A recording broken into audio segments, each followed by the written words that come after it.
Alright mga kababayan, muli po tayo nagbabalik dito sa ating channel at sa araw na ito pag-usapan natin ang mga produkto po na binibinta namin kagaya na nakikita nyo dyan. Isa po yung conference microphone wireless, apatan po yan mga kababayan. Kung gusto nyo magkaroon ng ganyan na gagamitin nyo sa mga office nyo pang meeting, tamang-tama po yan. At meron rin po tayo ditong mga mixer, kagaya nyan, 4 channel po yan mga kababayan yung nakita nyo. At meron rin po tayo ditong iMix Curve 12. 12 channel na po yan mga kababayan. At ang kinagandahan ng dyan mga kababayan dahil digital effects na po yan. Pagpilian mo na lang po yung mga echo na kailangan nyo. At meron rin po tayo nitong isang brand na Kevlar na 12 channel po na ang model po niya ay MIX 12BT. 12BT mga kababayan dahil meron na po siyang Bluetooth. At meron rin po tayo ditong mga mixer na maraming papagpilian. Depende na lang po sa hinahanap nyong channel. Kagaya niyan, meron tayong mahaba at meron din po tayong makikita dyan na mga maiksi. Kasi pag maiksi, mababa po ang channel.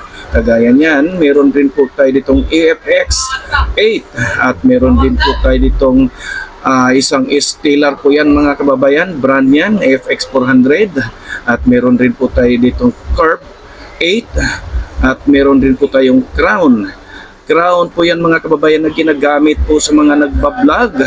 Kung nice yung magkaroon ng mixer sa pangbablog, tamang-tama po yan mga kababayan. At mga speaker po, kagaya niyan, depende sa size na hinahanap nyo. Meron tayong 15 inches, 12 inches, at meron rin po tayong active at passive na kailangan nyo po. At dito naman po sa kabila ay may makikita po tayo ditong mga EBR, automatic voltage regulator. 3 brand po yan mga kababayan. Meron tayong Gold Source, Stable at saka Highmark. Yan ang nakikita nyo dyan, mga wireless. Maraming mapagpilian. Kagaya niyan, nakikita nyo sa screen at meron rin po tayo dyan ng mga player. At itong nakikita nyo mga kababayan ay kalalabas lang po nito, yung automatic voltage regulator na napakaganda po mga kababayan dahil nag-umpisa po ang volt niyan sa 90 volts.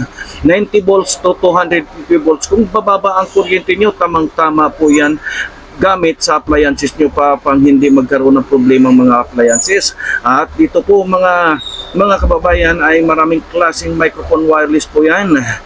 Depende na lang sa mga brand na hanapin nyo. Marami tayong mapagpilian dito. Ayan.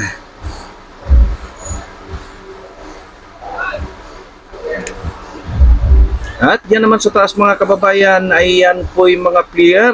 Meron tayong TG Media dyan, Platinum. Depende sa model kung anong hahanapin nyo. Kagaya niya, nakikita nyo ay isang Piano XLHD, Reyna 4, Reyna 3C, at Keybox Junior 2, Piano XL, Junior 2, at meron din po tayong KS10 Mini dyan. Yung KS Mini 10 dyan mga kababayan ay isang uri na po player na SD card. Dito nakapila na po ang mga wireless natin dyan. At dito naman ay meron po tayo ditong mga megaphone. Kagaya niyan mga kababayan, meron tayong Crown dyan, American Magic, Concert. At dyan naman yung speaker na nakakarton pa ay yan po ginagamit sa mga ceiling speaker po yan, pang wall. Yan ang makikita nyo dyan mga kababayan. Ayan po isang ceiling speaker po yan, yung may kulay puti. Yan ang mga megaphone po natin kung gusto nyo magkaroon. At dito po sa kabila ay makikita po natin napakaraming amplifier na papagpilian natin dyan. Meron tayong Kevlar, Concert, Sakura. Ang mga brand na yan mga kababayan ay napakaganda. Depende na lang po sa watts na hanapin nyo. Kagaya nung nakita nyo dyan sa pinakababa. Yan yung pinakamataas na watts po sa mga integrated amplifier dahil 1,800 po yan. At dito naman sa nakapatong na yan ay 1,400 po yan mga kababayan per channel. Dito naman sa itaas ay makikita mo mga produkto ng Kevlar na amplifier. Yan, depende na lang po kung ano ang klaseng amplifier na hanapin nyo. Kagaya niyan yung GX8, yan po yung pinakabagong model po nila ngayon. At colored na ang display niyan. Yan mga kababayan, ang produkto naman ng Sakura, yan ang mga amplifier na meron ng kasamang mixer microphone. Ayan mga kababayan, ipagpatuloy natin dito. Yan po yung mga GX7, GX5 na gawa po ng Kevlar. At meron din po tayo dyan equalizer na pangbahay lang.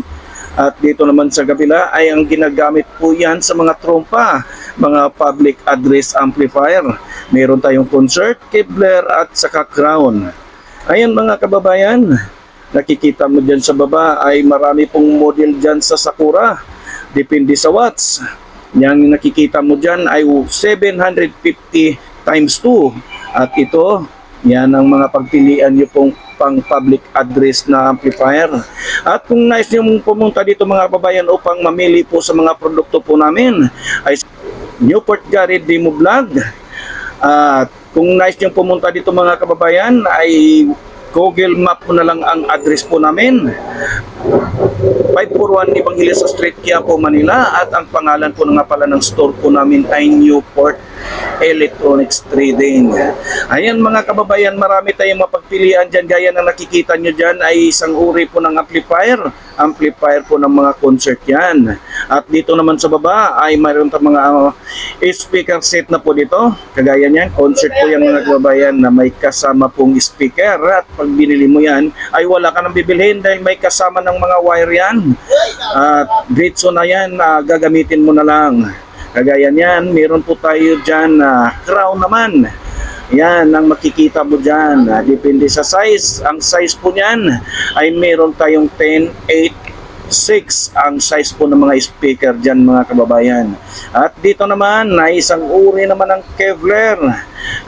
Alam naman natin na naglalabanan po yung mga tatlong company na yan. Kailangan pagandahan po sila ng mga produkto. Kagaya niyan, meron pong tower speaker po yan, yung Kevlar mga kababayan. At kung nais nyo magkaroon ng ganito, ay siguro din nyo lang mag-message dyan sa comment section. At hanapin nyo po ang Newport Electronics Trading upang makapunta kayo dito sa aming store. At hanggang sa muli mga kababayan, hanggang dito na lang at antabayan ang mga susunod nating mga produkto.